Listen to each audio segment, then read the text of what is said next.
Welcome students. Last lecture में हम लोगों ने देखा था कि ऑप्टिकल फाइबर को हम लोग किस तरह से क्लासिफाई कर सकते हैं। तो ऑप्टिकल फाइबर को क्लासिफाई करने के हमारे पास 3 बेसिस थे, जिनमें से पहला था material, the second one was the number of modes and the third one was refractive index profile. जिसमें हमने मटेरियल में देखा था कि वो किस मटेरियल का बना हुआ है, इट मींस कोर किस मटेरियल का बना हुआ है और उसका क्लैडिंग किस मटेरियल से बनी हुई है, क्या वो ग्लास से बनी है या फिर वो प्लास्टिक की बनी हुई है। इस बेसिस पे हमने ये अपना क्लासिफिकेशन किया था। सेकेंड क्लासिफिकेशन हमारा हुआ था ऑन नंबर ऑफ मोड्स, जिसमें हमने देखा था कि ऑप्टिकल फाइबर में कितने मोड्स हो सकते हैं, क्या उसमें एक सिंगल मोड हो रहा है या एक से ज्यादा मोड हो रहे हैं। मोड का मतलब क्या है कि ऑप्टिकल फाइबर में लाइट कौन से पाथ के थ्रू प्रोपोगेट होगी, जिस पाथ के थ्रू प्रोपोगेट हो रही है वही उसका मोड है। अगर एक ही पाथ होता है तो वो हो जाएगा सिंगल मोड, और एक से ज्यादा होंगे तो वो हो जाएगा मल्टी मोड। एक और क्लासिफिकेशन था, that was the refractive index profile. Refractive index profile में हमने ये देखा था कि हमें पता है कि कोर और क्लैडिंग का रिफ्रैक्टिव इंडेक्स जो होता है वो डिफरेंट होता है। इस वजह से हमने वहां पे क्लासिफिकेशन, कोर का हमारा रिफ्रैक्टिव इंडेक्स ज्यादा होता है और हमारा क्लैडिंग का रिफ्रैक्टिव इंडेक्स कम होता है। इस बेसिस पे हमने क्लासिफिकेशन देखा, जो कि अब हमें आगे इस लेक्चर में करना है। तो हम क्लासिफाई कर सकते हैं स्टेप इंडेक्स फाइबर और ग्रेडेड इंडेक्स फाइबर में। स्टेप इंडेक्स फाइबर को भी हम लोग 2 पार्ट्स में डिवाइड कर सकते हैं। एक हो जाएगा step index single mode fibre और दूसरा हो जाएगा हमारा step index multi mode fibre. तो ये अब हमें क्लासिफिकेशन देखना है। ये सबसे इंपॉर्टेंट क्लासिफिकेशन है, क्योंकि एग्जाम में ज्यादातर ये वाला क्लासिफिकेशन अलग से पूछ लिया जाता है, that is based on refractive index profile. Now students, let us see the next classification, which is based on refractive index profile. So let us know that what is refractive index profile. Refractive index profile is nothing but it is just a graph which is plotted between the refractive index and the radius of the core and the cladding. जैसे आप देख सकते हैं, x axis पे हम refractive index को plot कर देते हैं और y एक्सिस पे हम रेडियस को प्लॉट कर देते हैं। ये हमारा कोर का हो जाएगा, दिस वन थिनर वन, और ये जो है ये हमारा क्लैडिंग का हो जाएगा। इसको हम डिटेल में आगे समझाएंगे जब हम इस डिफरेंट क्लासिफिकेशंस कर रहे होंगे। तब तीनों फाइबर्स के हम, ये जो तीनों फाइबर्स का हमारा क्लासिफिकेशन है, इसमें आपको ज्यादा डिटेल में बताया जाएगा कि किस तरह से ये डायग्राम बन रहा है। तो 3 तरह से हम क्लासिफाई कर सकते हैं, that is step index single mode fibre, step index multi mode fibres and graded index multi mode fibres. जैसा कि आप देख रहे हैं यहाँ पे क्या हो रहा है, मोड पहले वाले में सिंगल मोड है, दोनों बाद में मल्टी मोड है। तो ऑलरेडी मैंने आपको बताया था कि मोड क्या है। Mode is simply a path जो कि लाइट फॉलो करती है फाइबर के अंदर प्रोपेगेट करने में। जैसा कि वर्ड से पता चल रहा है सिंगल मोड, इसका मतलब इसमें सिर्फ एक पाथ होता है। वहीं पे स्टेप इंडेक्स में और ग्रेडेड इंडेक्स मल्टी मोड में दोनों में क्या हो जाएगा, यहाँ पे हमारे एक से ज्यादा पाथ हो सकते हैं, जिनको हम कह देंगे मल्टी मोड। चलिए अब हम देखते हैं step index single mode fibre या SMF क्या है। सबसे पहले इसका वर्ड सिंगल मोड देख लेते हैं। सिंगल मोड मींस कि इसमें सिर्फ एक मोड ट्रांसफर हो सकता है, एक ही लाइट का पाथ है जिससे लाइट जाएगी। अब यहाँ पे देखिए, ये हमारा स्ट्रक्चर है फाइबर का, सिंगल मोड फाइबर का, जिसमें this is the core and this is the cladding. Core आप देख रहे हैं बहुत ही थिन है और क्लैडिंग जो है वो ये बिस्की है। कोर का जो डायमीटर होता है वो अप्रोक्सीमेटली 5 माइक्रोमीटर्स होता है और क्लैडिंग का जो डायमीटर होता है वो 70 माइक्रोमीटर्स के आसपास होता है। अब आप, और साथ ही साथ इन दोनों के रिफ्रैक्टिव इंडेक्स में हम ज्यादा डिफरेंस नहीं रखते हैं। अब हम आ जाते हैं इसके रिफ्रैक्टिव इंडेक्स प्रोफाइल पर, जिसके बेस्ड पर ये क्लासिफिकेशन हुआ है। तो मैंने आपको अभी बताया था कि रिफ्रैक्टिव इंडेक्स प्रोफाइल क्या है, it is a graph between the refractive index and the radius of the core and the cladding. तो अगर हमें ग्राफ प्लॉट करना है तो सबसे पहले हम देख लेते हैं refractive index of the core, वो ज्यादा होता है देन द क्लैडिंग। तो अगर हम रिफ्रैक्टिव इंडेक्स प्लॉट कर रहे हैं then this one is the core, core का रिफ्रैक्टिव इंडेक्स प्लॉट कर रहे हैं तो वो ये यहाँ कहीं आगे तक आएगा। और अगर आप रिफ्रैक्टिव इंडेक्स क्लैडिंग का कर रहे हैं तो वो उससे कम होगा, तो वो यहीं पे रह जाएगा, यानी कि वो यहाँ तक आएगा। अब हम रेडियस की बात करते हैं। रेडियस जो होगा वो कोर का कम होगा और क्लैडिंग का ज्यादा होगा, क्योंकि क्लैडिंग जो है वो आउटर सरफेस है या आउटर लेयर है। तो देखिए ये कोर थे, तो कोर का जो हमारा रेडियस है वो यहीं तक है वहीं पे हमारी क्लैडिंग का रेडियस जो है वो यहाँ तक है। अब अगर हम इसे ज्वाइन कर देते हैं तो हमें एक स्ट्रक्चर मिलता है जो कि स्टेप फॉर्म में दिख रहा है। देखिए यहाँ पे एक स्टेप है, तो इसीलिए हम इसको क्या कहते हैं, step index fibre. Step index पढ़ा क्योंकि इस रिफ्रैक्टिव इंडेक्स प्रोफाइल की वजह से, और सिंगल मोड पढ़ा क्योंकि इसमें से सिर्फ और सिर्फ एक मोड ट्रांसफर होती है। अब क्या होता है, इसमें डिस्पर्जन को कम करने के लिए और इंफॉर्मेशन कैरिंग कैपेसिटी को इंक्रीज करने के लिए हम लोग क्या करते हैं कि जो हमारी प्रोपगेटिंग लाइट है उससे 10 टाइम्स कम कोर का रेडियस रखते हैं, जिसकी वजह से हमारा इंफॉर्मेशन कैरिंग कैपेसिटी जो होती है वो इंक्रीज हो जाती है। डिस्पर्जन क्या होता है ये आपको हम नेक्स्ट लेक्चर में बताएंगे। और डिस्पर्जन को थोड़ा सा समझने के लिए यहाँ पे देख सकते हैं, मान लीजिए ये हमारी इनपुट पल्स है जिसको हमने एम्पलीट्यूड और टाइम के लिए प्लॉट कर रखा है। अब अगर आप ये इनपुट दे रहे हैं तो आपको कुछ इस तरह से आउटपुट पल्स मिलेगा जिसको हमने टाइम और एम्पलीट्यूड के अगेंस्ट फिर से प्लॉट कर रखा है। तो देखिए यहाँ पे हमारी पल्स की ब्रॉडनिंग नहीं हो रही है, जैसी पल्स यहाँ थी वैसी ही पल्स हमें आउटपुट के फॉर्म में मिल रही है, तो हमारी इंफॉर्मेशन भी जो है वो डिस्टॉर्टेड नहीं हो रही है। अगर अब आप इसका प्रोपगेशन देखें तो इसका प्रोपगेशन कुछ इस टाइप से होता है, अप्रोक्सीमेटली स्ट्रेट लाइन के फॉर्म में। तो ये हो गया हमारा step index single mode fibre. क्योंकि ये लॉन्ग डिस्टेंस कम्युनिकेशन के लिए यूज होता है, इसीलिए हम इसको अंडर सी वाटर के लिए भी यूज कर सकते हैं। इसमें जो हम लाइट का सोर्स यूज करते हैं वो लेजर डायोड्स यूज कर सकते हैं, और इसका जो कोर है वो बहुत ही थिन है। इस वजह से मैन्युफैक्चरिंग में जो है डिफिकल्टीज आ जाती हैं और ये फाइबर जो है वो कॉस्टली हो जाता है। यही इसका एक डिसएडवांटेज है, नहीं तो सबसे बेस्ट वर्किंग जो होती है वो हमारी single mode step index fibre की होगी। अब हम लोग देखते हैं multi mode step index fibre.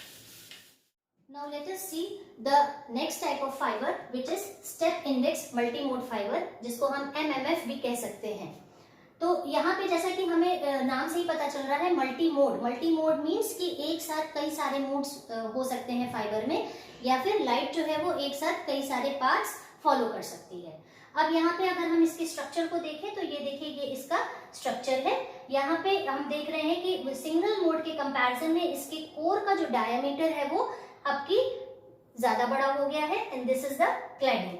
Core का डायमीटर जो होता है वो हम 50 माइक्रोमीटर से 200 माइक्रोमीटर के बीच रखते हैं, और क्लैडिंग के माइक्रोमीटर को 125 से 300 माइक्रोमीटर तक रख सकते हैं।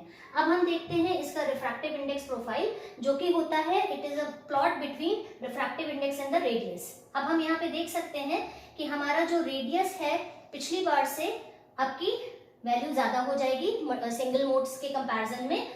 सो हमारा this is the radius of the core, यहाँ तक रेडियस ऑफ द कोर गया है, and the refractive index of the core ज्यादा होता है। तो अगर ये हमारा कोर है then this is the refractive index of the core, यहाँ तक पहुंच गए। अब आप देखिए क्लैडिंग के लिए, तो क्लैडिंग का जो रेडियस होगा that will be higher than the radius of the core, क्योंकि ये आउटर लेयर है, तो ये यहाँ तक आ गया, एंड रिफ्रैक्टिव इंडेक्स इसका कम होगा देन दैट इज ये यहाँ तक है।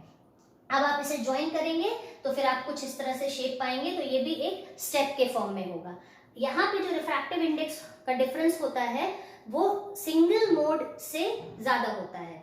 सिंगल मोड के कंपैरिजन में कोर और क्लैडिंग के रिफ्रैक्टिव इंडेक्स का डिफरेंस को हम यहाँ पे ज्यादा रखते हैं, और इसमें जो है लाइट का प्रोपगेशन इसीलिए इजी हो जाता है क्योंकि इसका जो कोर है वो ज्यादा बड़ा है, जिससे हम लाइट को इजीली प्रोपगेट करा सकते हैं। इसमें आपको बहुत ही कोरेंट सोर्स को यूज करने की जरूरत नहीं होती है। We can even use the LED as a source of the propagation of the light. अब ये again the same reason, the core इतना थिन नहीं है जिसकी वजह से इसकी मैन्युफैक्चरिंग जो है वो उतनी डिफिकल्ट नहीं होती है, और ये इसकी कॉस्ट भी कम होती है।